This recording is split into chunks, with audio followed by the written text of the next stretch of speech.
এই বাঞ্চতকে থেকে শিক্ষা নেওয়া দরকার যে কন্ডম কতটা পরিমাণে জরুরি। বলেন কি?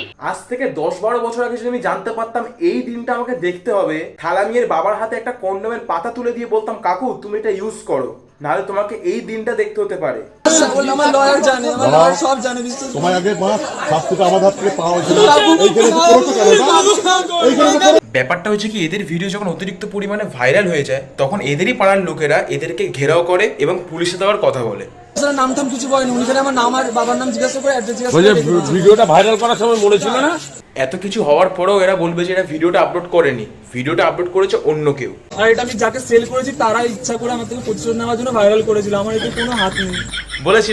বলেছিলাম না, প্রতিটা এমএস ভিডিও যাদের ভাইরাল হয় তাদের একটাই উত্তর থাকে, তারা ভিডিও আপলোড করেনি, তারা জানতোই না যে তাদের ভিডিও হয়েছে।